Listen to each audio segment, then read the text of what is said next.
waxaan ka sheekeynayaa laba qiso oo la yaab leh oo ay soo maray intii aan bajaaj lahaa. Labadan qisaba waxay iga soo mareen laba qof oo walwalan, gabadh waalan iyo nin waalan. Gabadha waalan haddaan ku horeeyo, habeenada ka mid ah ee waxaa watay bajaajaan lahaa, waxaan ka rakaabsanay halka suuqa. Waliba waxaan taagnaa halka ay ahayd tayo jet halkay ahaan jirtay. Marka bil aakhirkeed bay ahayd, waxaan cabaar taagnaadaba waxay tuugu taagnaadaba anigu waan iska dhaqaaqay, waan socday ilaa iyo xarwada wax rakaaba ma helin. Waxaan tagay halkaas Siirooga oo ay yara istaagay halkii la oran jiray Dairos dhageyso.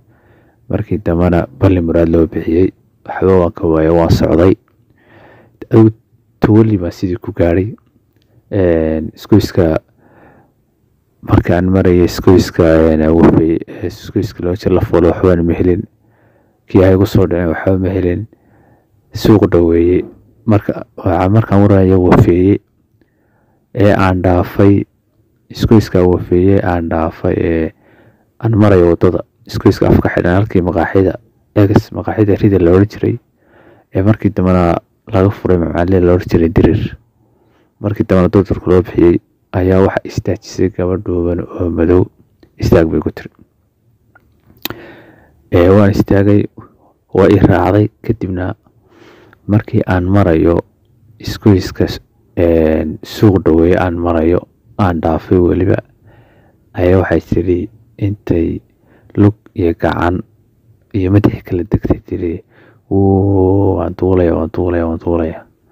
Ilaahay naxdin buu ii keenay. waliba kaaga darantay gabadhuna waxay sidatay midi way sidatay oo gabadh waalan bay ahayd. Dabeetana intay dib u soo noqotay aniguna aan xawaaraha soo dhimay bay wax tiri eed duuli baasha duuli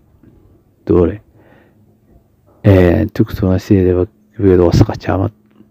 Mar haddii aad nafarba ku soo fuulo waad ku xisaabtamaysa ama qof waalan ahaado ama qof miyir qaadan ahaado.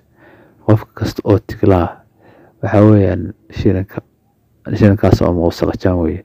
Qoyar waana baaldoomonaya dhinacanka eegay xagna midiyaska eegay xagna inay ka boodo baasha ayaan eegay.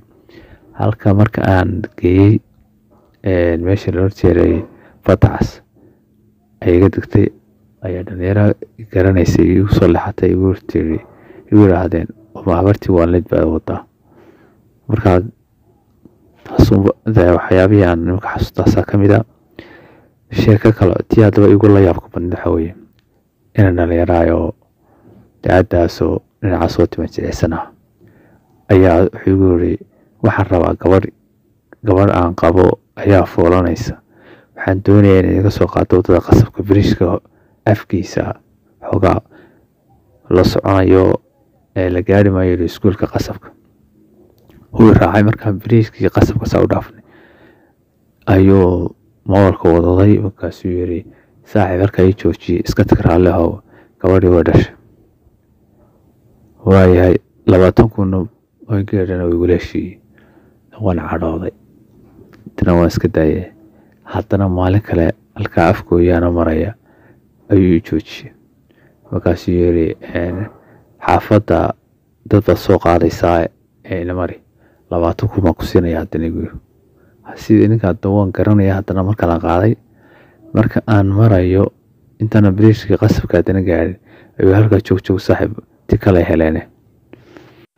Maalin saddexaadii anigoo nin qaadwala geer sida halka awal suuq aragtis ka soo qaaday oo dad maraya isaguna ninkaasi uu socday qasabka ayuu haddana ninkii labada jeer hore geer gareystay ee haddana hawayaan ii joojiyay iga degay ayaa maalin saddexaad maalin kale haddana ii joojiyay ninkii wada saaxiib joog 20,000 geer ku hayaa soo qaaday halkan dad anoo naga tag baan ku xanaaqay aban cayba.